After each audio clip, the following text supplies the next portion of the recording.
দে এই মুনি দেহা একদম পচা পচা গোন্ধ ওলাইছে গতিকে আমাৰ ৰজাই যেহেতু আদেশ দিছে হাই হতৰ এটা থব নৰা পাইছা নাই হাই হতৰ হাই মুনি ধৰ ও এগি বলে অন্নগণ অৰই না থাকিলা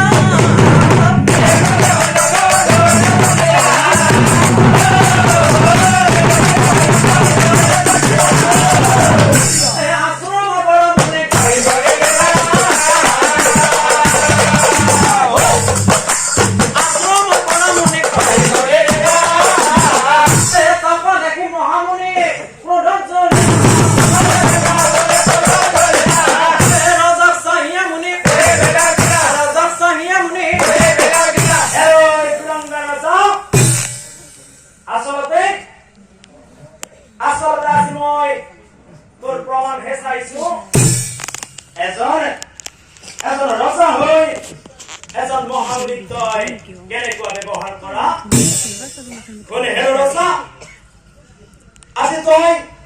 মোৰ দেহাত কুষ্ঠে মাৰ দেখি মোক ঘৃণা কৰিলি আৰু মোক নিজৰে আশ্ৰমৰ পৰা গতিয়াই বাহিৰ কৰি দিলি তই যিহেতু এই নিষ্কৰ্ম কৰিলি সেইকাৰণে আজি তোক অভিশাপ দিম নিশ্চয়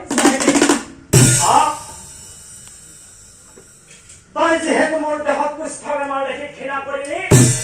অভিশাপ দিলো আজিৰ পৰা তোৰ দেহত কুষ্ঠ বেমাৰে বাহ ল'ব আৰু তই ৰজা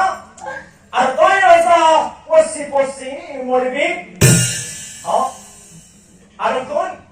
যদিও এই জনমত তই কিবাকে মুক্তি লাভ কৰ কিন্তু অহা জন্মত ৰজা তই সৰ্বৰ তলত জন্ম গ্ৰহণ কৰিবি মনুষ্য হয় যিহেতু মনুষ্যক ঘৃণা কৰিলি